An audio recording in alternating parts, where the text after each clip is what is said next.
সচিবালয়ে আগুনের ঘটনায় গণপূর্ত ও তদন্ত কমিটি দুই মেরুতে উঠছে নানা প্রশ্ন। সচিবালয়ের ৭ নম্বর ভবনের ৬ষ্ঠ থেকে ৯ম তলায় মিলেছে সাদা পাউডার। সরকারের প্রশাসনিক সদর দপ্তরের মতো স্পর্শকাতর ভবনের করিডোরে কিভাবে সাদা পাউডার এলো? কলাপসেবল গেটে তালা থাকার পরেও কিভাবে ৬ষ্ঠ তলায় আগুনে পুড়ে কুকুর আঙ্গার হলো? আজকের সমকাল সংবাদ পর্যালোচনায় সচিবালয়ে আগুনের ঘটনায় তদন্ত প্রতিবেদন নিয়ে কথা বলতে আমাদের সঙ্গে যুক্ত আছেন সমকালের সিনিয়র রিপোর্টার দেলোয়ার হোসেন। তার কাছ থেকে বিস্তারিত জানবো। সঙ্গে আছি আমি শাহাদাত তনিম। দেলোয়ার হোসেন, সংবাদ পর্যালোচনায় আপনাকে স্বাগত জানাচ্ছি। ধন্যবাদ আপনাকে। সচিবালয়ে যে অগ্নিকাণ্ডের ঘটনাটি ঘটেছে সেটির একটি প্রাথমিক প্রতিবেদন নিয়ে আপনার একটি বিশেষ প্রতিবেদন ছাপা হয়েছে আজকে। সেই বিষয়ে আপনার কাছ থেকে একটু বিস্তারিত জানতে চাচ্ছি। সচিবালয়ে আজকে যে প্রতিবেদনটি প্রকাশ হয়েছে আমাদের, এটা প্রাথমিক একটি প্রতিবেদন গত 31 ডিসেম্বর দেওয়া হয়েছে। সেটার উপর ভিত্তি করে আমরা এটি বিশ্লেষণ করেছি। সেখানে যেহেতু একটি গুরুত্বপূর্ণ কেপিআই ভুক্ত এলাকা সচিবালয় আমরা জানি, সেই হিসাবে এটা খুব দ্রুততম সময়ের মধ্যে তারা এই প্রতিবেদনটি দেওয়ার চেষ্টা করেছেন। কিন্তু প্রতিবেদনের যে বিষয়গুলি উঠে এসেছে, যে আগুনটি কিভাবে, মানুষের মনে প্রশ্ন ছিল যে আসলে কিভাবে আগুন লাগলো। বিশেষ করে 3 জায়গা থেকে আগুনটি আমরা লক্ষ্য করেছি। যখন 3 জায়গা থেকে আসছে, সে বিষয়গুলি মানুষের মনে প্রশ্ন আসছিল। এই জন্য তদন্ত কমিটির সদস্যরা বলছেন যে মানুষের এই প্রশ্নের উত্তর দেওয়ার জন্য বা মানুষের যে জানার আগ্রহ, এই জানার আগ্রহের জন্যই তারা প্রতিবেদনটা অনেক দ্রুত দিয়েছেন। যে বিষয়গুলি আসছে এখানে, যে তারা এই আগুনটি কিভাবে সূত্রপাত ঘটেছে, এই বিষয়টি তারা ক্লিয়ার করেছেন। গণমাধ্যমে একটি খবরও গুরুত্ব দিয়ে ছাপা হয়েছে বিভিন্ন পত্রিকা এবং টেলিভিশনে।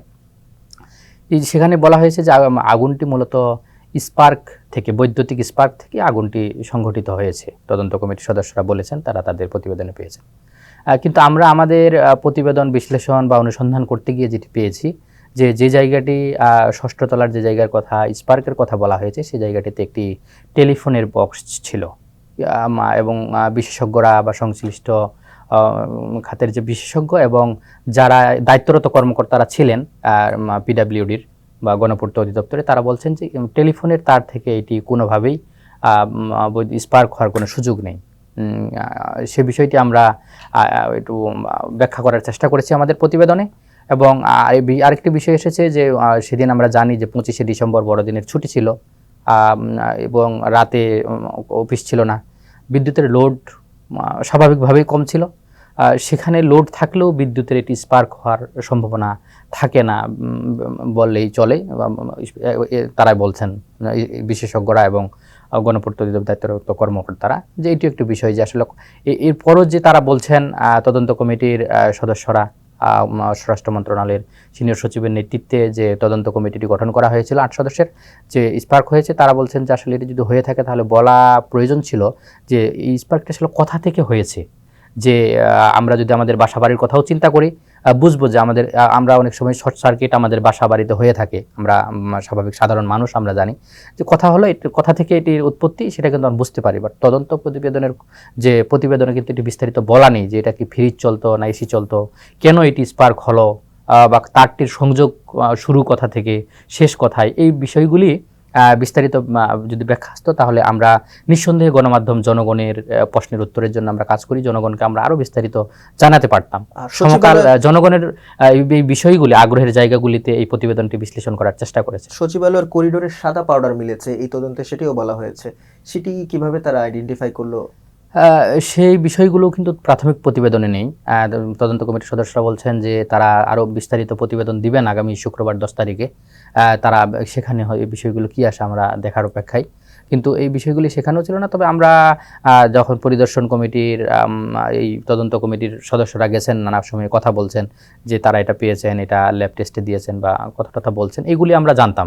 বাট এটি ফাইনাল প্রাথমিক যে প্রতিবেদনটি, সেখানে আমরা এই বিষয়গুলির কোনো ব্যাখ্যা পাওয়া যায়নি। গণপূর্ত এবং তদন্ত কমিটির দুই ধরনের কথা বলছে, এর পেছনে কারণ কি কি মনে হচ্ছে আপনার কাছে? এই পিছনে আমরা যে দুটি বিষয় বলছি, যে এখানে আসলে তদন্ত কমিটি বলছেন টেলিফোনের গণপূর্ত কর্মকর্তা বলছেন সেখানে টেলিফোনের তারের একটা বক্স ছিল দৃশ্যমান। এখানে কি কোনো সমন্বয়ের কোনো ঘাটতি দেখতে পাচ্ছেন? সমন্বয়ের ঘাটতি এখানে আসলে কি, সচিবালয়টা এমন একটি গত যে 15 বছরে এত বেশি, সচিবালয় একটা সরকারি সাদামাটা অফিস নয়, এখানে ইন্টেরিয়রের কাজ এত সাজসজ্জা বা সৌন্দর্যবর্ধন করা হয়েছিল যে তারগুলি দেখার কোনো সুযোগ ছিল না। এই সমন্বয়ের গ্যাপটা এখানেই একটা বড় তৈরি হতে পারে, যে আসলে এটার বক্সের ভিতরে থাকার ফলে মানে ওই ইন্টেরিয়রের কাজগুলি ফায়ার সার্ভিসের কর্মীরা বলছেন যে তারা পরামর্শ দিচ্ছেন যে কারো বাসা বাড়িতে যেন এগুলো ব্যবহার যতটুকু পারা যায় যেন অ্যাভয়েড করা হয়, এগুলি যেন করা না হয়, এগুলো খুবই আগুনের জন্য ভয়ঙ্কর। সেইগুলোই এখানে ছিল এবং থাকার ফলে আসলে বক্স এবং তার ভিতরে কি ছিল এই জিনিসগুলো কিন্তু তারা বেশ কষ্ট হয়েছে। এবং তদন্ত কমিটির একজন সদস্য আমাদের বলেছেন যে তারা 3 দিন শুধু ওই সূত্রপাতের জায়গাটিতে গেছে এবং সর্বশেষ তারা ওয়ালটি ভাঙার চেষ্টা করেছে। তাদের শুরু থেকেই একটা কনফ্লিক্ট ছিল, যে তারা বলছেন যে না আমাদের এখানে বৈদ্যুতিক কোনো তার, আমরা এখানে গণপূর্ত কর্মকর্তারা বলেছেন যে না, প্রথম দিন দ্বিতীয় দিনও বলেছেন যে না আমরা এখানে বৈদ্যুতিক কোনো তার না, এটা টেলিফোনের বক্স। তৃতীয় দিন তখন তারা গিয়ে ওয়ালটি ভেঙে দেখার চেষ্টা করেছেন। 704 নম্বর কক্ষ নিয়ে একটি মানুষের মনে প্রশ্ন, এখন বলা হচ্ছে যে এটি উপদেষ্টা নাহিদের কক্ষ নয়, এই বিষয়টা একটু বলেন। জি জি, এটাও তদন্ত প্রতিবেদনে 704 নাম্বার এবং 524 নাম্বার দুটি কক্ষের এটি বর্ণনা এসেছে, যে সেটা এয়ার কন্ডিশন হয়ে এখান থেকেও বেশ ক্ষয়ক্ষতির নমুনা পাওয়া গেছে। তো সেটা তদন্ত কমিটির সদস্যরা ধারণা করছেন, আমরা কথা বলেছি যে এটি উপদেষ্টা নাহিদের রুম ছিল, কিন্তু আমরা এটি পর্যালোচনা করেও দেখেছি আসলে এটি উপদেষ্টা নাহিদের রুম নয়। তাদের রুমগুলো যেগুলো ছিল আমরা প্রতিবেদনে ব্যাখ্যা করেছি যে 102, 1 এবং 3 উপদেষ্টা নাহিদ এবং তার পিএস তাদের একটা হিসাব শাখা, এই রুমগুলো ব্যবহার করতো, এইসব কর্মকর্তারা ব্যবহার করতো, কিন্তু 104-এর রুমে তারা কেউই ছিলেন না আসলে।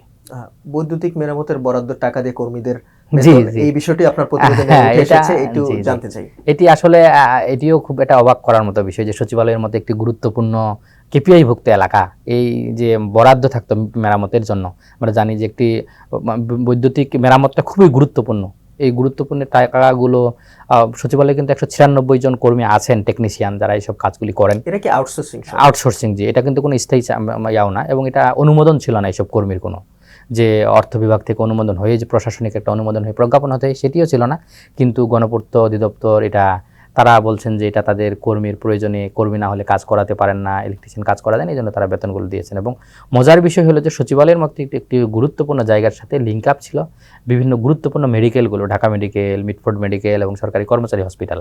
এগুলো কিন্তু এই টাকাগুলো কিন্তু এদের পিছনে, সচিবালয়ের যে টেকনিশিয়ান তাদের পিছনে ব্যয় হয়নি, ব্যয় হয়েছে হসপিটালের যারা আউটসোর্সিংয়ে কাজ করেছেন তাদের বিষয়ে। এবং আমরা এই প্রতিবেদন এগুলো আসেনি, এগুলো অনুসন্ধানের বিষয় যে আসলে যারা ওই যে হসপিটালের যে কর্মরত ছিলেন ওই আউটসোর্সিংয়ের কর্মীরাও নানা রকম প্রশ্ন রয়েছে যে আসলে তারা হসপিটালে কাজ না করে অন্য কোথাও বা বিভিন্ন ব্যক্তিগত কাজেও তারা করেন, এইসব কর্মীদেরও এইসব টাকা দেওয়া হয়েছে। আমলাদের নিয়ন্ত্রণে কক্ষের চাবিগুলো, এটাও আপনার প্রতিবেদনে উঠে এসেছে। আসলে এই নিয়মটা কি, চাবিগুলো কার কাছে থাকার কথা? নিয়ম তো তাদেরকে আমরা একটা শব্দ দেন যে ফরাস বলা হয়। ফরাসরা মূলত গণপূর্ত অধিদপ্তরের মাধ্যমে তারাই তালাগুলি মেনটেন করে থাকেন, তালার চাবি তাদের কাছে থাকে, তারাই নিরাপত্তার বিষয়টি দেখেন, পাশাপাশি পুলিশের নিরাপত্তা একটি আছে। কিন্তু আসলে এখানে আমলাদের নিয়ন্ত্রণের কথাটি আমরা বলেছি যে আমরা দেখেছি সচিবালয়ে, আমি দীর্ঘদিন আমার অভিজ্ঞতার আলোকে, যে অনেক সময় দেখা গেছে রাত 10টা, 11টা, 12টা পর্যন্ত, গভীর রাত পর্যন্ত অফিস করে কর্মকর্তারা, যেটি সরকারি নিয়ম, কিন্তু প্রজ্ঞাপন অনুযায়ী, নিয়ম অনুযায়ী রাষ্ট্রের সকাল 9টা থেকে বিকেল 5টা পর্যন্ত কিন্তু তারা এইভাবে অফিস করেছেন। কেন করছেন এটা আসলে তারা আমলাদের কাজ, কিন্তু নিয়ম না, এটা নিয়মে কথাও বলা নেই। তারা এই নিয়ম নিজের খুশি মতো অফিস করতে গিয়ে তারা চাবিগুলো রাখতেন। এবং বিশেষ করে যে কোলাপসিবল গেট, আমরা এই যে চাবির কথা বলছি, এবং আমরা নিয়ন্ত্রণে ফায়ার সার্ভিসের কর্মীরা দীর্ঘ সময় লেগেছে এই কোলাপসিবল গেটের তালা ভাঙতে, কারণ ভিতরে এবং বাইরে দুই দিকেই তালা ছিল। তারা তাদের সর্বোচ্চ যে ব্যবহারের ম্যাটেরিয়ালস বা যন্ত্র সেটি এখানে ব্যবহার করতে হয়েছে। এই চাবিগুলো তারা কেন, কিভাবে তালাগুলো লাগাতো বা কেন এইভাবে লাগাতো, এগুলো কিন্তু তারা তো রেগুলার কোনো কর্মকর্তা না, ফরাসরা যে বিষয়গুলি দেখভাল করতেন। গুরুত্বপূর্ণ রুমগুলিতে মূলত ব্যবহার করা হতো এই কারণে আমরা যেটা জানতে পেরেছি অনুসন্ধানে, যে তারা মূলত দীর্ঘ সময় থাকতো, তাদের নিজেদের মতো খেয়াল খুশি মতো তারা যাতায়াত করতে পারতো, তাদের মতো করে তারা কাজটি চালিয়ে নিতে পারতো। দুই দিকেই তালা দেওয়া ছিল, কিন্তু ভেতরে একটি কুকুর প্রবেশ করে এবং পুরে ছাই হয়ে যায়। আসলে এই বিষয়টা কিভাবে সম্ভব হলো, প্রতিবেদনে কি বলছে? এটিও একটি আসলে গুরুত্বপূর্ণ বিষয় ছিল, যে কুকুরটি গেল, আমরা দেখছি একটি সিসি ক্যামেরা ফুটেজও তারা দিয়েছেন, যে একটি কুকুর সোফার মধ্যে সে বসে গেছে। কিন্তু বিষয় হলো যে প্রতিবেদনে কিন্তু যে কিভাবে 7 তলায়, মানে 6 তলা পর্যন্ত গেল একটি কুকুর, এবং সে গেটে তো তালা, যেটা আমরা বলছি যে আমলাদের নিয়ন্ত্রণে যে চাবিটা ছিল, তারা তাদের পছন্দের কর্মকর্তাদের দিয়েই আবার এটি মেনটেন করতো।